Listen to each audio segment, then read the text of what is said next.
오늘 예수님께서 처음으로 공생애의 시작을 하실 때에 나타내셨던 표적의 말씀이라고 할 수가 있습니다.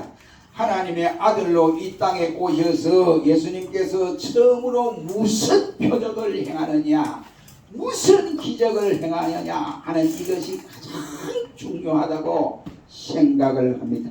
처음 이적을 통해서 예수님께서는 자신을 나타낼 뿐만 아니라 거기에 바로 예수님 자신이 공생애 시작할 때 자신을 나타내기로 시작했다라고 성경은 말씀을 하고 있습니다.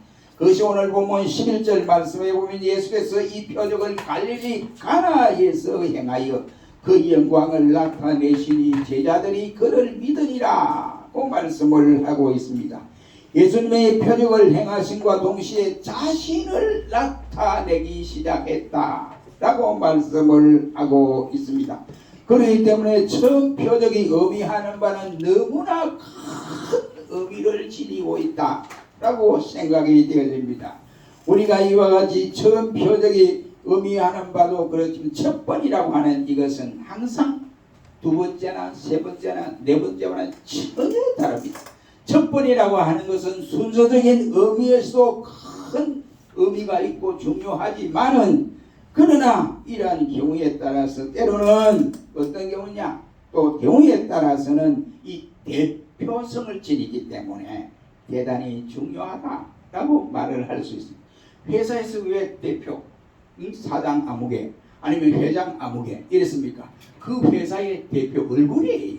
얼굴이라고요. 그러니 대표라고 하는 것이 이처럼 중요한 사실이다. 그런 의미에서 예수님께서 처음으로 행하신 이 이적이 무엇이냐에 따라서 이 이적의 그 주시는 교훈이 우리에게 주는 그 교훈은 대단히 중요하고 큰 것이라고 생각이 되어집니다. 우리는 오늘 본문 이 2장의 말씀을 보면서 예수님이 이 땅에 와서 첫 번째로 행하신 이적이다. 그래서 물로 포도주를 만들었다. 이 사건으로 끝나버리는 경우들이 간혹 있습니다. 오늘 본문에 예수님께서 갈릴리 가나라고 하는 이 혼인잔치 집에 오셨습니다. 초대를 받아갔습니다. 그런데 와보니까 이제 한참 잔치가 진행되고 있는데 이 잔치는 뭐 옛날에 우리나라에 그랬습니다. 지금은 뭐 잔치를 하면 결혼을 하면 한 시간만 딱 끝내버리죠. 옛날에는 안 그랬습니다. 옛날에는 한 일주일 갔어요. 그냥 시골에 그랬습니다. 그래서 신랑이 먼저 신부 댁으로 와서 이 3일 잔치를 합니다. 3일간 잔치를 하고 나흘째 되는 날 신부를 데리고 자기 집에 가요. 신랑 집에 가서 또 신랑 집에 가서 또 잔치를 한다고 그래요. 그러면 신부가 떠나고 난 다음에 그 잔치집에서 막 끝나는 것이 아니고 그 주간 내내 동네 사람들이 와서 먹고 즐기고 이야기하고 이렇게 했습니다. 그랬지요. 원래 그랬지요. 근데 요즘 그런 걸 못 봐요. 이스라엘이 그랬습니다. 일주일. 혼인잔치를 그렇게 일주일 즐기게 되었습니다. 그런데 여기에 중간쯤 보니까 포도주가 떨어져 버렸어요. 예수님 보니까 손님은 막 들어다니는데 대접할 수가 없어요. 그래서 예수님이 하인들에게 이야기해서 물로 포도주를 만드는 이 장면을 볼 수 있게 되는 것입니다. 이것은 바로 무엇을 우리에게 말씀하실까요? 예수님이 처음으로 행하시는 이 땅에 오셔서 공생에 시작하자마자 첫 번째 행했던 기적, 이적이 바로 물로 포도주를 만드는 사건이었다는 사실입니다. 흔히들 이 기적이라고 하면 우리가 조그마한 기적보다도 아주 굉장히 큰 기적에 대한 그에 대한 의미를 우리가 깊이 가지고 큰 기적에 대해서 깊은 관심을 가지는 것이 사실입니다. 그러나 사실 포도주가 떨어진 것은 그렇게 중요한 문제가 될 수가 없습니다. 왜? 포도주는 있어도 되고 없어도 될 수 있습니다. 그러나 이 포도주 때문에 사람이 죽는다든지 이 포도주 때문에 생명이 왔다 갔다 하든지 이 포도주 때문에 내가 포도주를 못 먹어서 환장하겠다 이렇게 생각하는 사람은 아무도 없어요. 그러므로 예수님이 어찌하여 하나님의 아들로 하나님과 동등되게 되신 그분이 하나님의 보좌를 버려주시고 낮고 천한 이 땅에 오셨는데 첫 번째 이적이 바로 가나 혼인집에서 물로 포도주를 만드셨던가 하는 것입니다. 처음으로 행하신 이적이 바로 이것입니다. 문제는 물이 변하여 포도주가 되는 이 이적은 단순한 포도주로 변한 것이 아니라 이 말입니다. 다시 말하면 우리는 예수님께서 첫 번째 이적을 혼인잔치에서 집에서 행한 것도 예사롭게 생각해서는 아니 된다 이란 말입니다. 처음이란 말은 대표적인 말이라고 했습니다. 그러므로 물이 변하여 포도주가 되었다고 하는 것은 뭘 말하느냐? 예수님 자신의 생애를 알려주는 내용이에요. 내가 장차 이 땅에 와서 십자가에 달려 고난을 받고 십자가에 달려 죽어야 한다. 예수님의 피에 대한 이 장차 되어질 피에 대한 사실을 예언해주고 있다라고 말씀을 할 수 있습니다. 그렇다면 우리는 이 땅에 오셔서 처음으로 행하신 예수님의 이적을 통해서 이 시간에 그 의미를 세 가지 측면에서 이 시간 생각해 봄으로 은혜를 받는 시간이 되기를 바랍니다. 첫째로 예수님께서 이 앞으로의 자신의 이 몸을 자기의 백성 죄인들을 위해서 내어 주어야 할 사실을 공포하는 이와 같은 기적의 사건이라고 할 수가 있습니다. 예수님이 만드신 포도주는 단순한 포도주가 아니었습니다. 포도주라고 하면 포도로 만들어서 술을 만드는 것이 포도주잖아요. 그런데 이게 예수님은 물을 떠와서 그 물로 포도주를 만드는 모습을 볼 수가 있습니다. 그러니 이 포도는 예수님이 만든 포도주는 단순한 포도주가 아니라 포도 맛을 내는 것뿐이지 실상은 포도주가 아니라 예수님 자신의 몸을 희생되어야 할 그 몸을 상징해 주고 있다라고 생각을 합니다. 왜? 설교 주면서 왜 예수님이 하필이면 혼인잔치에서 이런 짓을 했느냐? 만약 예수님이 시장 바닥에서 그렇지 아니하고 아니면 다른 데서 소경을 고쳐준다든지 안진뱅이를 일으켜 세운다든지 하지 않고 왜 혼인집에서 물로 포도주를 만드는 이 이적을 첫 번 이적으로 삼으셔서 했을까 하는 사실을 생각해 보니까 이게 아니다. 우리가 겉으로 보기에는 물이 포도주가 되었으니 잔치집에 흥을 돋구기 위해서 그런 것도 있습니다. 흥을 돋구기 위해서 그렇다. 여기서 끝나는 것이 아니고 그의 이면은 왜 그랬을까? 왜 그랬을까 이거예요. 그것은 뭐냐?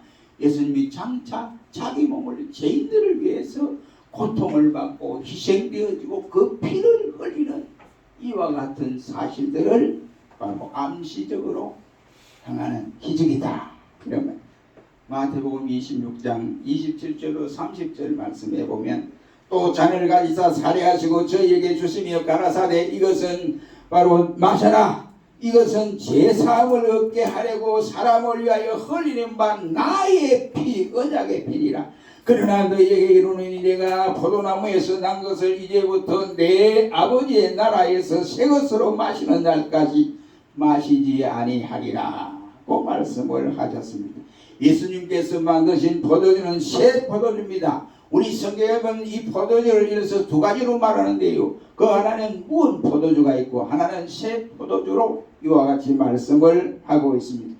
예수님께서 마지막 날에 제자들 앞에서 행하신 우리들과 함께 아버지 나라에서 새 것으로 마시게 될 것이라고 한 것은 다른 것이 아니라 예수님의 피를 상징하는 내용이라고 할 수가 있습니다. 그 증거가 요한복음 6장 53절로 55절 말씀에 보면 예수께서 이르시되 내가 진실로 너희에게 이르노니 인자의 살을 먹지 아니하고 인자의 피를 마시지 아니하면 너희 속에 생명이 없느니라.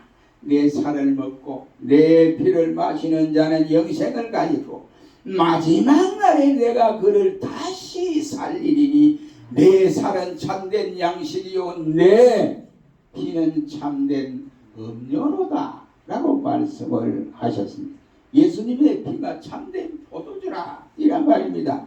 여러분 기적 중에 가장 큰 기적이 무엇이라고 생각을 합니까? 뭐 병을 낫게 하고 안전병이 일어서고 소경이 눈을 뜨고 이것도 기적 중에 큰 기적입니다. 그러나 기적 중에 가장 큰 기적은 그 예수님께서 하나님과 동등되신 신분을 가지고 하나님 아버지 동등된 신분을 버리고 이 땅에 오셔서 십자가의 고난을 받으시고 피 흘려 돌아가신 사건이 기적 중에 최고의 큰 기적입니다. 왜? 하나님의 동등된 신분을 버리고 그렇게 했다 이 말이죠. 그러니 그것이 얼마나 큰 기적입니까? 저희들을 위해서 당신의 몸을 내어준 이것은 기적 중에 가장 큰 기적이라고, 으뜸이 되는 기적이라고 말을 할 수 있습니다. 이것보다 더 큰 기적이 이 세상 천지 어디에 있습니까? 여러분, 바로 물이 변하여 포도주가 된 이 사건은 주님께서 장차 십자가에서 고난을 받으시고 피 흘리는 것을 상징해주는 내용이다, 이런 말이에요. 그러니 여러분, 우리가 이 사건을 생각하면, 그러기에 예수님은 여기에 혼인잔치집에서 첫 번째로 했던 이 바로 기적이 대표적인 기적이다 라고 할 수 있습니다. 하나님 나라에는 우리 성경에 보면 잔치하는 혼인집과 같다 라고 말씀을 하고 있습니다. 그 잔치에는 뭐가 있어야 되느냐, 축가 메시지가 있고, 그것보다도 그 잔치에 가장 중요한 것은 예수님의 피가 있어야 돼요. 예수님의 피. 예수님의 피로 말미암아 저 천국에 들어가서 함께 잔치를 하게 되는데 예수 피가 없어요. 그럼 뭐가 들어올 자격이 있겠어요? 이 하나님 나라의 잔치는 예수님의 피가 있어야 합니다. 예수님의 피가 없는 잔치는 잔치가 될 수가 없습니다. 여러분, 성찬 예식을 하다가 포도주가 떨어져 보세요. 이게 무슨 성찬식입니까? 그렇잖아요. 성찬 예식을 하다가 예수님의 피로 상징하고 우리가 예식을 거하는데 성찬식을 하다 포도주가 떨어져서 포도주를 먹을 수 없어. 그럼 무슨 성찬식? 성찬식이 될 수가 없다고 생각합니다. 그렇다면 내 가슴에 예수님의 바로 피의 흔적이 성찬식 때만 간직하는 것이 아니라 우리는 늘 순간순간마다 주님의 피가 내 가슴 속에 묻혀져 있어야 돼요. 예수님께서 이거 없으면 안 돼요. 이거 없으면 성령이 떠나버려요. 예수의 피가 없는데 무슨 성령 역사가 일어나고 성령 운동이 일어나고 말씀이 깨달아지게 되느냐 말이에요. 그러니 우리는 성찬식 때만 예수님의 피를 생각하고 그럴 것이 아니라 우리는 평생 동안 주님이 부르시는 그 순간 동안 내 가슴에 예수의 피에 확실한 흔적이 있어야 한다, 이런 말씀이 되겠습니다. 예수의 피에 대한 긴밀한 관계가, 주님은 우리와 함께 이와 같은 긴밀한 관계를 말씀하고 있습니다. 그래서 예수님은 가나 혼인집에서 물로 포도주를 만드심으로 자신의 몸을 죄인들을 위해서 내어주실 것을 선포하신 말씀입니다. 두 번째는 이 물로 포도주를 만드신 혼인집에서 이 기적은 예수님으로 말미암아 세상이 장차 변화되어질 것을 암시해주는 표적이라고 할 수 있습니다. 이 말씀은 예수님이 사회 구원을 위해서 온 것이 아닙니다. 사회 구원에는 이 말씀은 바로 오늘 본문에 보면 물을 변화시켜서 포도주가 되게 했다. 여기 물은 세상을 말하고 오늘 포도주는 영적인 세계를 말하고 있습니다. 그리고 물은 육의 사람을 상징하고 포도주는 영적인 사람을 상징한다고 하겠습니다. 예수님의 말씀 한마디에 물이 변하여 포도주가 된 것처럼 복음이 들어가는 곳에는 변화가 분명히 일어나게 되어 있습니다. 복음이 들어가는 곳에는 거듭남의 역사가 일어나게 되어 있습니다. 그렇다면 사람을 거듭나게 하는 사람이 누구냐? 이런 말이 되겠습니다. 사람을 거듭나게 하는 사람은, 변화시키는 사람은 이 세상 어느 누구도 석가, 공자, 맹자 어느 누구도 할 수 없습니다. 예수 그리스도밖에 아무도 할 수가 없습니다. 누가 이 세상에 물을 가지고 포도주를 만들 사람이 누가 있습니까? 예수님밖에 없다는 것은 우리가 다 알고 있는 사실. 예수님이 가는 곳에 강박했던 사람이 변화를 받습니다. 예수님이 가는 곳에 그 가정이 변화되고 예수님이 있는 사회가 변화되고 또 예수님이 있는 그 민족이 변화되게 되어 있습니다. 예수님이 들어가면 슬픔이 변하여 기쁨이 되어지고, 소망이 여기에 절망이 변하여 소망이 되고, 분쟁이 변하여 또한 화해가 되고, 미움이 변하여 사랑으로 바뀌어지게 됩니다. 예수님만 들어가면 무엇이든지 바뀌어진다 이 말이지요. 새 사람입니다. 아브라함이 열국의 아비 아브라함으로 변했습니다. 사라가 바로 여기에 사례가 변하여 사라로 변했습니다. 인류의 어머니, 열국의 어머니로 변했습니다. 야곱, 거짓말 잘하는 야곱이 변하여 이스라엘이 되었습니다. 시몬이 변하여 베드로가 되었습니다. 사울이 변하여 예수 믿는 자를 잡아 죽이고 때리고 감옥에 가두고 하는 이 사울이 변하여 바울이 되어졌습니다. 여러분, 북한에서 우리 휴전선으로 탈출을 했던 심중철 대위를 아시죠? 기억하시죠? 심중철 대위. 대위 중에 심중철이, 그 다음에 이웅병이가 뭐 비행기 타고 넘어왔죠? 그분 몇 사람, 한 서너 사람 대위가. 그 심중철 대위가 안기부에서 지금 변화시켜야겠다. 그래서 교육을 안기부에서 이 교육 제교육 다 시키면 안 되더라는 겁니다. 그래서 안기부에서 마지막에 김용지 장로님 살아계실 때 가난 농문학교에 한번 집어넣어가지고 한 4주 교육을 시켜보고, 그때에 변화되지 않으면 안기부 스스로 생각을 딱 끌고 가서 구석에 가 죽이려고, 총으로 쏴 죽이려고 그렇게 생각을 했답니다. 그 계획을 했대요. 마지막 코스가 가난 농문학교에 간 거예요.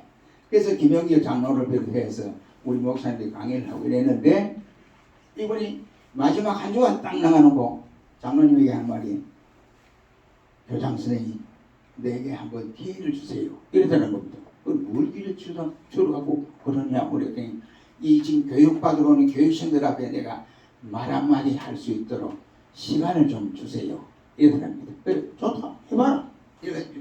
김영기 장 돌아가시는 김영기 장로 그래 준 거예요. 제가 직접 김영기 장로에게 들었습니다. 그런데 이제 하나님이 줬더니 이분이 하는 말이, 이야, 이 가나안 농문학교는 독한 중에 가장 세계에서 독한 데로 유명하다, 이러더랍니다. 그래서 김 장로가 그 소리 듣고, 미쳤나, 여기는 변화시키는 장소인데 사람을 변화시키는 장소, 이 생각하는데 하는 말이, 김일성이도 일이 안 한다는 겁니다. 새벽 4시 반에 일어나서 그 2km 된 지점에 막 후보를 갖다가 또 아주 그때부터 이제 막 하루 일과 막 짜지면서 막 교육하고 강의 듣고 막 이런 게 있는데, 김일성이도 그래 안 한다니까. 근데 김일성보다 더 독한 데가 가난 농문학교라고 그러더랍니다. 그런데 그 가운데 여기는 자유롭게 한다 이거, 자유롭게 자기 스스로 일어나서 하고 이렇게 하는데, 내가 이때까지 북한의 생각이 많았다. 내 가족도 북한에 있고 어머니 아버지도 있고, 그래서 남한보다는 내가 왜 남한에 내려왔냐 이런 생각을 가르쳤는데, 내가 보니 발견을 했다. 뭘 발견했냐? 그런 가운데도 예수님을 발견했다. 예수님을 발견했다는 거예요. 그러니까 이제 변화를 받았어요. 완전히 변화가 된 거예요. 받으니까 안기부에서 안 죽인 거예요. 안 죽인데 지금 그 사람이 어디에 있냐면 거제도의 모 기도원 원장입니다. 여러분, 기도할 줄 모르는 사람이, 예수 예자도 모르는 사람이 가난 농문학교에서 영성교육을 받고 변화를 받아서 예수님을 발견한 거예요. 예수님이 그의 심령 속에 들어가니까 그 독한 마음이 변화되어서 선한 사람이 되어졌습니다. 여러분, 예수님은 이렇게 변화를 시킵니다. 예수가 들어가니 절간이 변하여 바로 기도원이 되었습니다. 예수가 들어가니 중이 변하여 목회자가 되었습니다. 예수가 들어가니 철학이 무너지고, 예수가 들어가니 공산주의가 무너지고, 예수가 들어가니 철저한 유교 집안이 무너지고 예수 집안이 되어버렸습니다. 여러분, 오늘 본문을 자세히 보세요. 물이 포도주로 변화됨과 동시에 사람의 표정들이 달라졌습니다. 여러분, 기적 중에 기적은 하나님의 동등한 신분을 버리고 이 땅에 오셔서 많은 고초를 당하시고 피를 다 흘리시고 물을 다 쏟으신 십자가에 달려 돌아가신 예수님이 아니고 무엇이냐 이 말입니다. 또한 기적은 사람이 변화되는 기적이라고 할 수 있습니다. 강도가 변하여 새 사람이 되어지고 술 주전뱅이가 변하여 복음 전도자가 되고 도둑놈이 변하여 사업가가 된 이것이 기적이 아니고 뭐냐 이 말입니다.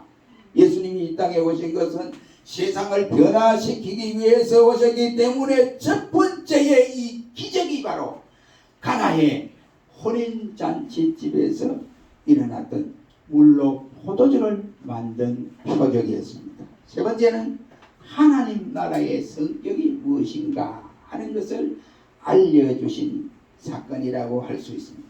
예수님께서 처음으로 자신을 알리는 장소로 왜 이 혼인집, 가나 혼인집을 선택하셨을까요? 예수님 초청받아서 같지 않았냐 이렇게 생각할 수 있습니다.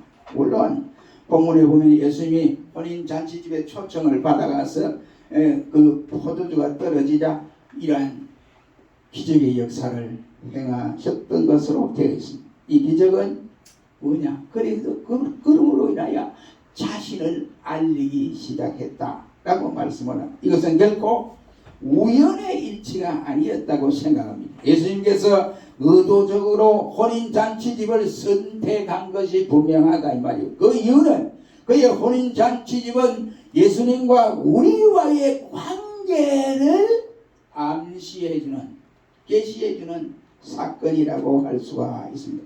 천국은 예수님과 우리가 결혼을 하는 이와 같은 시작으로 시작됩니다. 우리가 예수님을 바로 영접하는 것은 예수님이 우리의 신랑이 되고 우리는 그의 신부가 된다고 성경은 말씀을 하고 있습니다. 그래서 우리가 세례식을 하는 것은 내가 예수님의 신부가 됐다 하는 이 정표를 받는 표현이라고 할 수가 있습니다. 그러기에 예수님과 우리는 영적으로 하나가 되는 신비로움을 나타내 주는 것입니다. 이러한 사실은 성경 여러 곳에서 말씀하고 있습니다. 그 대표적으로는 마태복음 8장 14절 이하의 말씀에 보면 예수께서 이르시되 혼인집 손님들이 신랑과 함께 있을 동안에는 슬퍼할 수 있느냐 그러나 신랑을 빼앗긴 날에는 그때는 금식할 것이니라 고 말씀을 하고 있습니다. 예수님과 우리의 관계가 혼인 관계로 말씀하고 있으며 신랑은 예수님으로 우리가 여기에 손님들은 모두가 신부로서 말씀을 하고 있습니다. 마태복음 25장 1절 이하에도 말씀에 우리가 잘 아는 말씀입니다. 열처녀 비유 사건 가운데서 마침 등을 들고 잔치에 참여하기 위해서 처녀들 10명이 참석을 했습니다. 그 중에 신랑을 맞으러 10명 처녀가 나갔다. 그런데 5명은 기름을 준비했으나 5명은 기름을 준비하지 아니하고 결국은 그 기름 준비하지 아니한 사람은 10절 말씀에 혼인집에 기름 준비한 사람은 들어가고 문이 닫힌지라고 말씀을 합니다. 예수님의 나라의 성격이 어떠한 것을 보여주고 있는 내용입니다. 혼인집에는 슬픔이나 괴로움이 있는 것이 아니라 기쁨이 있고 축복이 있고 축하할 수 있는 이러한 장소입니다. 가나에서 있었던 이 혼인잔치의 모습이 바로 오늘의 교회의 모습입니다. 교회가 기쁨이 있고 즐거움이 있고 축복이 있고 감사가 있고 십자가에 은혜가 있는 것이 바로 교회다. 이런 이 교회가 얻지 못하면 교회일 수 없습니다. 교회가 예수의 피가 보이지 않는다. 이것은 절대로 교회가 되지 않습니다. 한 집단이 될 수 있습니다. 설교를 해도 예수의 피와 예수님의 말이 나오지 않으면 그거는 설교가 아니라 강의입니다. 강의. 요즘에 강의하는 목사들이 꽤 있더라고요. 보니까 유튜브에 보니까 기가 찬 사람들이 많아요. 어떤 그 여기 저희 가면 큰 교회가 하나 있습니다. 그게 목사 설교하는 거 유튜브 보세요. 예수가 나오는 거. 예수 안 나와요. 예수는 무슨 예수가 있어. 예수 없어요. 세상에 윤리적인 설교가 끝내버려요. 여기 말씀에 잔치집에 이와 같이 필요한 것이 포도주였고 그리고 그 포도주는 믿음으로 순종하는 자들로 말미암아 큰 효력이 나타나게 됐습니다. 예수님의 명령에 순종하여 퍼다 줄 때 놀라운 역사가 일어난다 이런 말이에요. 그러므로 우리 역시도 믿음으로 예수님의 보혈을 마구잡이 퍼다 줄 때 놀라운 역사가 거기에서 드러나게 되어 있습니다. 이 포도주는 성령을 상징하는 것으로 세상 잔치의 흥을 돋보려면 포도주가 필요하듯이 바로 천국의 영적 잔치는 하나님의 영으로 취해야 됩니다. 하나님의 세계는 영의 세계입니다. 성령의 기운이 지배하는 세계입니다. 성령 충만이 있는 곳에 진정한 잔치가 아니고 뭐겠냐 이 말입니다. 예수님께서 가나 혼인집에서 물로 포도주를 만드신 것은 예수님 자신을 몸을 이와 같이 희생시키고 피를 흘려 물까지 흘리시는 이 장면을 우리에게 보여주신 사건이고, 물이 변하여 포도주가 된 것은 예수님의 피로 세상이 변하고 죄인들이 변하고 내가 변하여 진정한 혼인잔치의 기쁨과 축복을 마음껏 누리며 살아가라, 이러한 교훈이라고 할 수 있습니다. 우리는 이 교훈을 받고 늘 어려운 이 시대에 주님을 내 가슴에 모시고 살아가는 성도에게는 기쁨과 감사와 은혜가 충만할 줄 믿습니다. 이러한 삶을 우리 모두가 이 어려운 시대에 살아 승리하는 우리 모두가 되기를 주의 이름으로 축원합니다. 기도하겠습니다.